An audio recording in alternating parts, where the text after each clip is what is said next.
ఎన్నికల సందర్భంగా చెప్పిన ప్రకారం ప్రతి ఒక్క అంశం కూడా ఇలా అమలు చేసే కార్యక్రమం చేస్తూ ఉన్నాం. ఈనాడు ఎప్పుడు గడచిన ప్రభుత్వంలో డబుల్ బెడ్రూమ్ అని చెప్పిండ్రు, కానీ 10 సంవత్సరాల కాలం ఎక్కడ కూడా ఒకరి పేదవాళ్లకు ఒకటి కూడా రాలే. ఈనాడు 22,000 కోట్ల రూపాయలతోటి రాష్ట్రంలో 4,50,000 ఇందిరమేళ్ళు మన అంటే ప్రతి నియోజకవర్గానికి ఇలా కొల్లాపూర్ కూడా 3,500 ఇళ్ళు అంటే సుమారుగా 170 కోట్ల రూపాయల నిధులు కేటాయించి పేదవాళ్లకు ఈనాడు ఇల్లు కట్టించే కార్యక్రమం జరుగుతూ ఉంది. ఇది చిన్న విషయం కాదు. అటనే 22,000 కోట్ల రూపాయల రుణమాఫీ కూడా చేసే కార్యక్రమం చేయడం జరిగింది. అంతేకాదు రైతాంగం పండించినటువంటి వడ్లకు, సన్న వడ్లకు క్వింటల్కు 500 రూపాయల బోనస్. క్వింటల్ కంటే ఒకసారి రైతులు లెక్కేసుకోవాలా, ఎకరానికి నికరంగా 25 నుంచి 30 క్వింటల్ వస్తుంది. అంటే 500 రూపాయలు లెక్క పెట్టినప్పుడు సుమారుగా 15,000 రూపాయలు, అంటే 3 రైతు భరోసాలకు సమానం. అది ఇస్తూ మళ్ళీ మన పేదవాళ్లకు సన్నబియ్యం ఇస్తూ ఈనాడు గ్యాస్ సిలిండర్లు 500 బోనస్. ఇలా కొందరు బీజేపీ నాయకులు ఇలా కూడా మాట్లాడుతూ ఉన్నారు. ఏం చేసింది కాంగ్రెస్ ప్రభుత్వానికి కింద? అసలు బీజేపీ ప్రభుత్వానికి, బీజేపీ పార్టీ నాయకులకు మాట్లాడేటువంటి నైతిక అర్హత లేదు.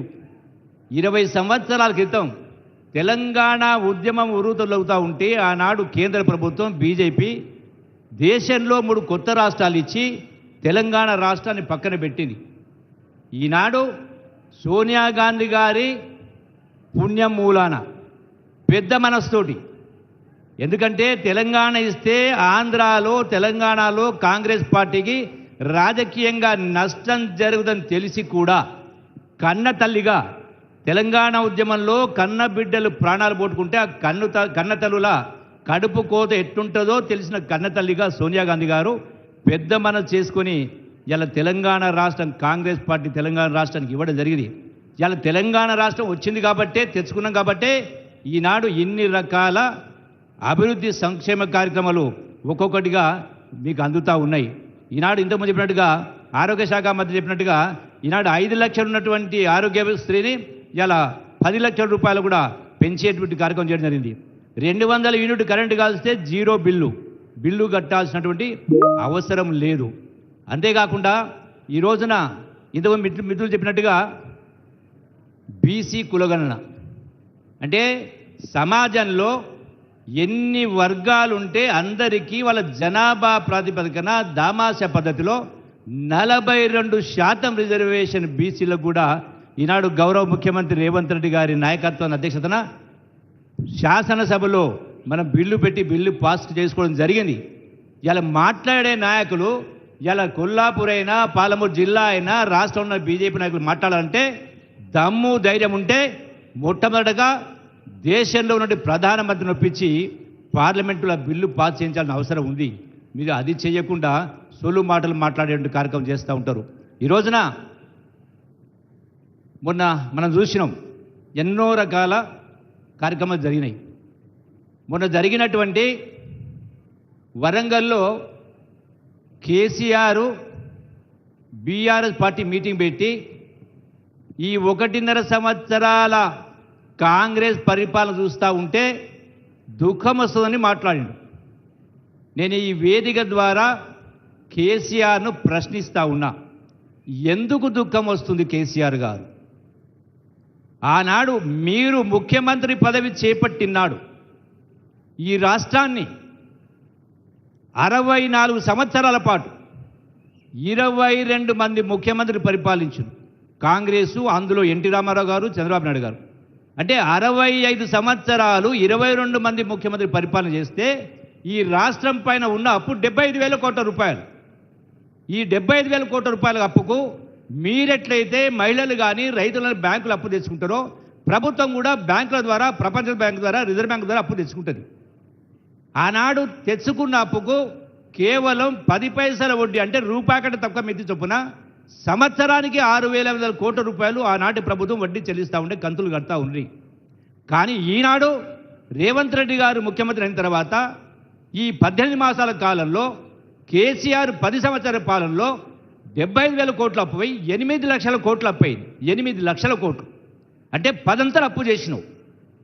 సంవత్సరానికి 6,000 కోట్లు పోయి ఇలా నెలకు 6,500 కోట్ల రూపాయల వడ్డీ కట్టాల్సి వస్తూ ఉంది ఈ ప్రభుత్వము. కట్టింది కూడా సుమారుగా 1,20,000 కోట్ల రూపాయలు ఈ 16 మాసాల కాలంలో.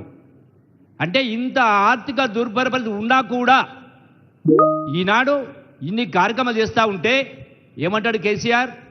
ఎక్కడ పోయింది మీ బంగారం, తులం బంగారం అని మాట్లాడతాడు. ఎక్కడ పోయింది 2,500 రూపాయల పెన్షన్ మాట్లాడతాడు. ఈ ప్రభుత్వం వచ్చి కేవలం 16 మాసాలు 17 మాసాలు అయింది. మరి ఆలస్యం కావడానికి కారణం ఎవరు? కేసీఆర్ కాదా? బీఆర్ఎస్ పార్టీ కాదా? బీఆర్ఎస్ పార్టీ నాయకులు కాదా? మళ్ళీ తగుదల మాట మళ్ళీ వాళ్ళే గొంతు చించుకొని మాట్లాడుతూ ఉంటారు. ఇది ఎట్లా న్యాయం అవుతుంది?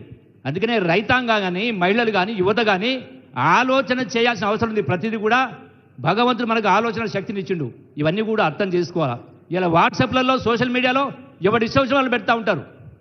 మీరు అదే నిజమని నమ్మేటువంటి కార్యక్రమం చేయొద్దని మీ అందరూ కూడా సవినయంగా విజ్ఞప్తి చేసే కార్యక్రమం చేస్తూ ఉన్నాం.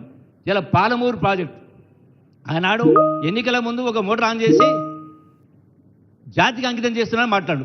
ఇప్పటి వరకు పాలమూరు ప్రాజెక్టు సంబంధించి ఇలా మొత్తం పాలమూరు జిల్లాలో సుమారుగా 7-8 లక్షల ఎకరాలు నీళ్లు రావాలి. మొత్తం 12 లక్షల ఎకరాలు. ఎక్కడ కూడా కాలువలు మంజూరు కాలే. ఈనాడు 1 రిజర్వాయర్ నుంచి 2వ రిజర్వాయర్ కూడా ఇప్పటికి కూడా నీళ్ళు పోయే పరిస్థితి లేదు. దాన్ని ముందుకు తీసుకెళ్లే ప్రయత్నం ఈ ప్రభుత్వం చేసే కార్యక్రమం చేస్తూ ఉంది ముఖ్యమంత్రి రేవంత్ రెడ్డి గారి నాయకత్వంలో. ఇవన్నీ ఎన్నో కార్యక్రమాలు ఉన్నాయి. ఈనాడు దీంతో పాటుగా ఈ రోజున రాష్ట్రంలో ఎన్నో అభివృద్ధి సంక్షేమ కార్యక్రమాలు ఇప్పుడే మనం పునాది వేసుకున్నాం.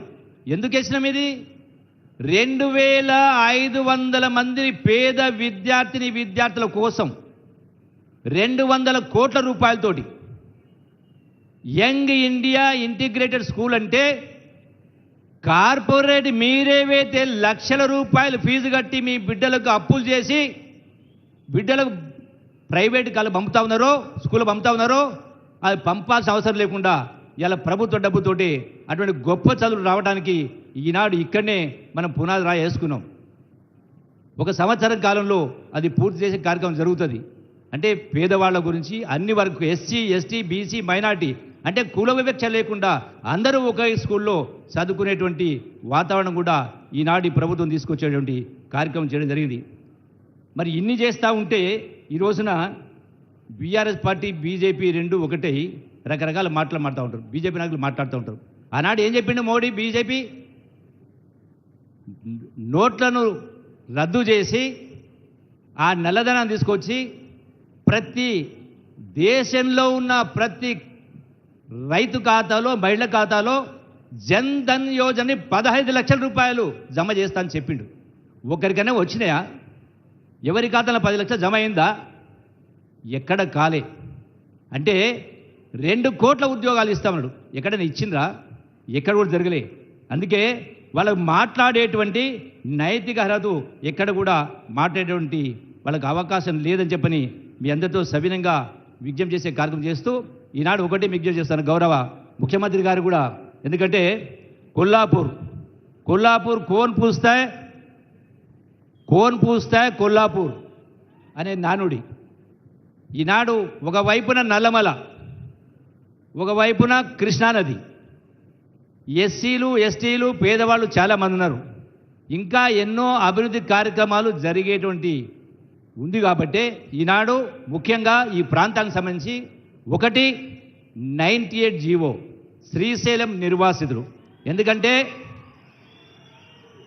35 సంవత్సరాల కింద ఆనాడు 98 జీవో ఇచ్చిన తర్వాత ఈనాటి వరకు కూడా వాళ్ళకు ఉద్యోగాలు రాలే. కొన్ని వందల మంది ఉన్నారు పేదవాళ్ళు. కాబట్టి పెద్ద మనసుతోటి వాళ్ళ యొక్క సమస్యను పరిష్కరించాల్సిన అవసరం ఉంది. కాబట్టి వాళ్ళకు ఎందుకంటే చాలా సంవత్సరాలు వాళ్ళ బాధ అయితే వర్ణనాతీతం. కాబట్టి వాళ్ళ సమస్య పరిష్కరించాల్సిన అవసరం ఉంది.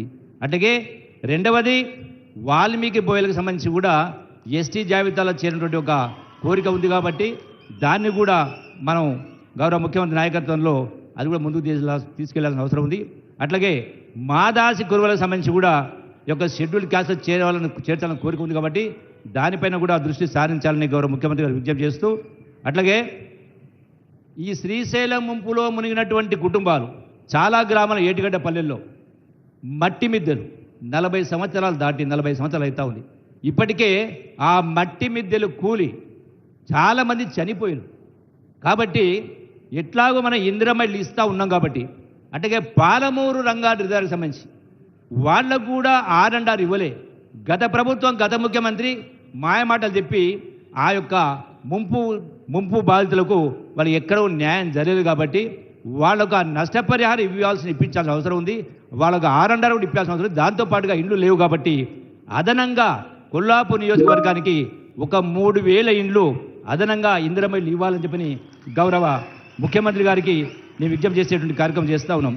అట్లాగే ప్రతి గ్రామ పంచాయతీకి కూడా ఒక 15 లక్షల రూపాయలు గ్రామ పంచాయతీలు కూడా అదనంగా నిధులు ఇవ్వాలని చెప్పని విజ్ఞప్తి చేస్తూ, అట్లాగే కొల్లాపూర్ మున్సిపాలిటీకి ఒక 50 కోట్ల రూపాయలు నిధులు అదనంగా ఇవ్వాలని కోరేందుకు కార్యక్రమం చేస్తూ ఉన్నా. అట్లాగే ఈ కొల్లాపూర్ ప్రాంతం ఒకవైపున 160 కిలోమీటర్ల నిడివి గల శ్రీశైలం రిజర్వాయర్, ఇంకోవైపున నల్లమల అడవి టైగర్ ఫారెస్ట్, ఇంకోవైపున గొప్ప దేవాలయాలు మీరే చూసిండ్రు. దీని పక్కనే శ్రీశైలం నదిని ఆనుకొని మురసిందబదగల 1600 ఎకరాలు గవర్నమెంట్ ల్యాండ్ను అది అన్యాక్రాంతం అయ్యే పరిస్థితి వస్తే దాన్ని ఆపి నిలబెట్టే కార్యక్రమం చేయడం జరిగింది. కాబట్టి ప్రపంచ పర్యాటకుల్ని ఎట్లయితే ప్రపంచం నుంచి ఇతర దేశాలు పోతూ ఉంటారు, మన దేశం నుంచి ఇతర దేశాలు పోతుంటారో వాళ్లకు ఈ యొక్క టూరిజం డెవలప్మెంట్ కోసం ఆ 1600 ఎకరాలను కూడా వినియోగించే కార్యక్రమం చేయాలని కోరుకుంటూ, అట్లాగే బాచారం హై లెవెల్ కెనాల్ ఒకటి 119 కోట్ల రూపాయలు, అట్లాగే వైడనింగ్ ఆఫ్ కెనాల్, ఎందుకంటే ఆ యొక్క మన రిజర్వాయర్ ఏతుందో రంగసముద్రం కెనాల్, భీమా కెనాల్ సంబంధించి అది సుమారుగా 123 కోట్ల రూపాయలు. అంటే నీళ్లు ఉండి రిజర్వాయర్ ఉండి కూడా పంపింగ్ కెపాసిటీ ఉన్న కెనాల్ లేని కారణంగా ఆ నీళ్లు వినియోగించుకోలేకపోతున్నాం. కాబట్టి అటు వనపర్తికి అట్లాగే కొల్లాపూర్ నియోజకవర్గానికి కూడా ఉపయోగపడుతుంది. కాబట్టి దానికి కూడా మంజూరు ఇచ్చిన కార్యక్రమం చేయాలని కోరుకుంటూ,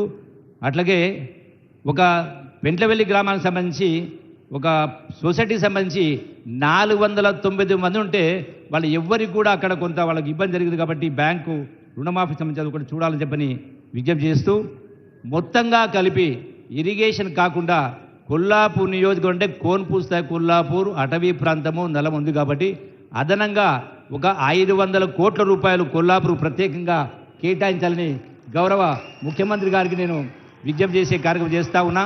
ఎందుకంటే కొల్లాపూర్ కూడా ప్రతి సందర్భంలో కొల్లాపూర్ కూడా ప్రజల పక్షం వహిస్తూ ఉంది. కాబట్టి పెద్ద మనసుతో ఒకసారి మనం అంగీకరించాలని కోరుకుంటూ, అట్లాగే సోమశిల ఏదైతే సిద్ధేశ్వరం బ్రిడ్జ్ ఉందో అక్కడ ఐకానిక్ బ్రిడ్జి అక్కడ ఫారెస్ట్ ఇష్యూ ఉంది కాబట్టి దానిపైన కూడా ప్రత్యేక శ్రద్ధ చూసి దాన్ని కూడా తొందరగా పూర్తి చేయాలని కోరుకుంటూ, ఒకే ఒక విజ్ఞప్తి, ఎక్కువ సమయం ఎందుకంటే ముఖ్యమంత్రి గారు మళ్ళీ వెళ్ళింది కాబట్టి మాట్లాడేది చాలా ఉంది. వాస్తవంగా గంట సేపు మాట్లాడాలనుకున్నా కానీ చాలా విషయాలు ఉన్నాయి. ఎందుకంటే నేను కల్చరల్ శాఖ కూడా ఉంది నాకు. కల్చర్ అంటే ఆటపాటల మంత్రి మాత్రమే కాదు. కల్చర్ అంటే సంస్కృతి అంటే జీవన విధానం.